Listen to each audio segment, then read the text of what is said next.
What's up, guys? So today I'm gonna do a special shoulder health 101 little presentation. I want to break down one of the most confusing and frustrating parts of the body, which is the shoulder. I'm gonna help you guys understand 3 key components to shoulder health, and I'm gonna share some of my favorite exercises to do day to day to keep your shoulders healthy. So the shoulder is a very interesting joint because it's connected to the scapula, which is kind of this free-floating bone in your back. So it's kind of already a little bit challenging. And there's just so many exercises for taking care of your shoulders.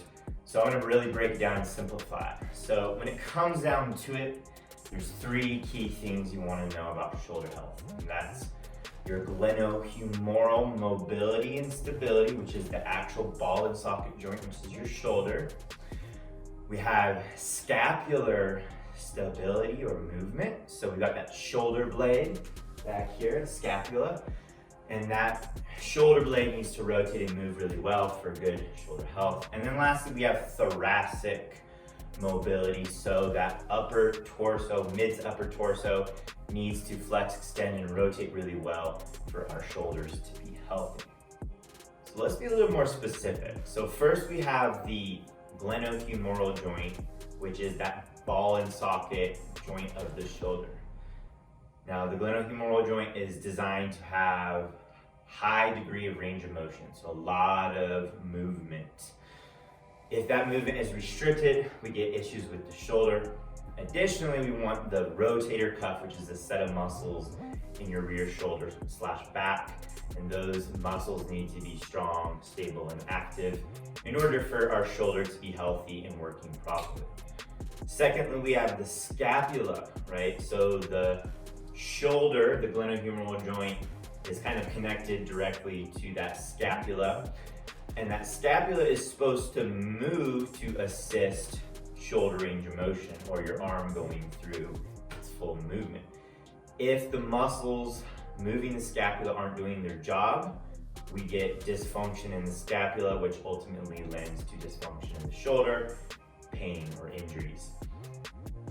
Third and final, we have thoracic mobility.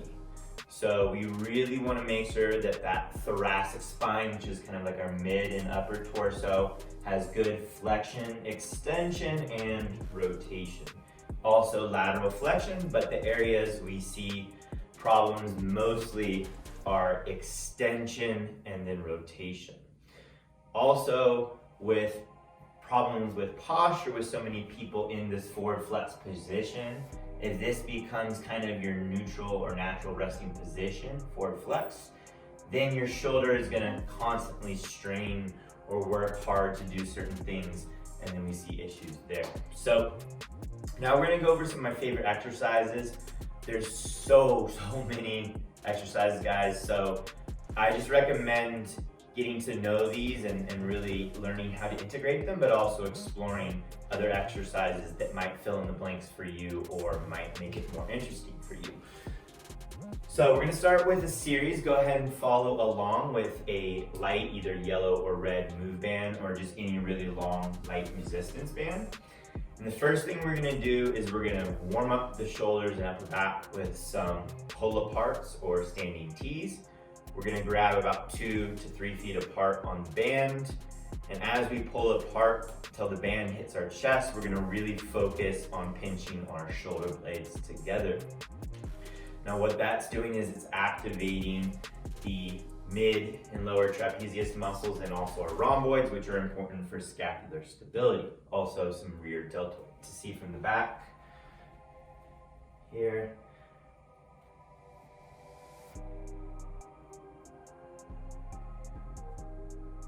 So really focus on moving those shoulder blades together. Right away, we're gonna switch to underhand. We're gonna keep going. That switching to underhand just activates muscles a little bit differently. It emphasizes certain muscles more. While I'm doing all of these exercises, I'm keeping them tight abdominals so they don't hyperextend in my back, and my focus is more in the upper body. From here, I'm gonna grab just one strand of the band. This exercise I'm just gonna call L pull aparts. So arms at an L. So we're working both the rotator cuff and the scapular stability. So underhand grip, and then as I pull apart, still focusing on my shoulder blades pinching together.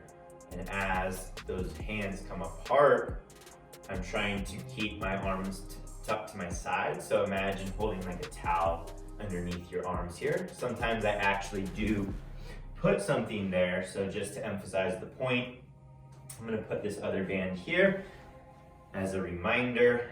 And that way, as I'm pulling apart and keeping that upper arm in place.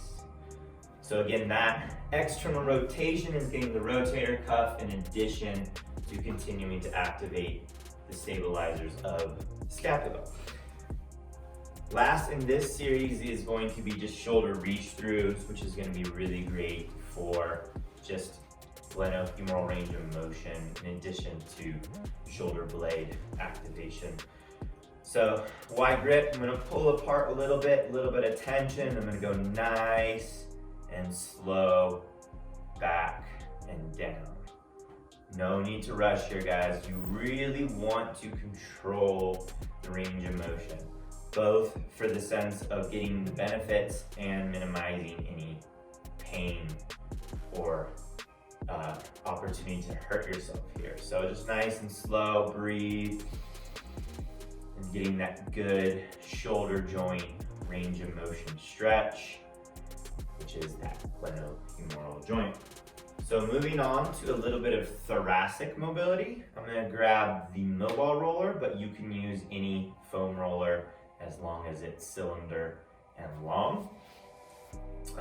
So what we're gonna be doing is we're gonna get down on the ground, have a seat, get your butt on the ground, and we're gonna get our thoracic spine, so that mid-upper spine, right on the roller. Make sure I'm symmetrical. If you have the mobile roller, just take a few moments to get your body settled. We're gonna brace our lower abdominals so that our lower back and hips are not moving too much. And then we're gonna just focus on extension with a breath and flexion.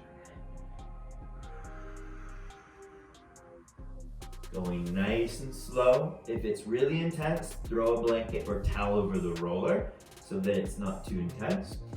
I can try different levels of the spine, but the whole thing here is getting extension in the actual spine joints.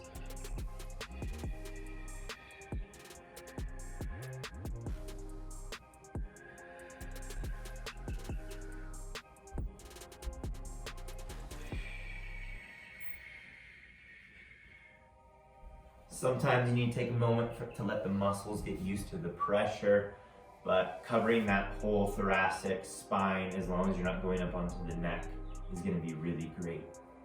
Lastly, let's talk about a little bit of rotation. We're going to do two drills that I really love for thoracic rotation. First is going to be the reach and rotate. Again, any foam roller, we've got the mobile roller. Hands and knees. Knees are going to be wide to help anchor the lower body. Arm comes underneath and across. I'm going to set that hand on the roller. And as you dip down, you're going to rotate and reach, getting that nice stretch in the spine. You'll also get a little stretch in the shoulder and upper back. Anywhere from 5 to 10 of these per side. Big exhale. And lastly is gonna be, we're gonna call these shoulder around the worlds or around the clocks. For this one, we're gonna be laying down on our side with our knees bent. We're gonna cover that top knee with the bottom hand. We're gonna slightly extend the spine into neutral. If you wanna put a pillow here, you can totally do that. Hand's gonna start out in front, and then we're gonna start sweeping that hand on the floor until our bicep is at our ear, in which case we're gonna start rotating the shoulder back a little bit. We're gonna go all the way around, nice and slow. Ran out of room here. Just scoot forward. You can stop directly behind or you can go all the way down to the hips. Either is fine. And then sweeping back up. Again, hand slides until the bicep is by the ear, and then like to rotate, big backstroke action, and then sweeping back. Big exhale as you get through the most challenging points really helps. So right here, big exhale.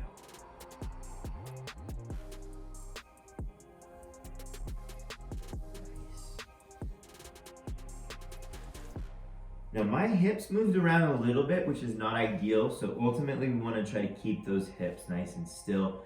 Make sure as much of that movement is in the upper body. So there you have it, guys. Those are some of my favorite exercises for covering the 3 key concepts for shoulder health: glenohumeral health, scapular stability, and thoracic mobility. I hope this really helps, guys. Let me know how it goes.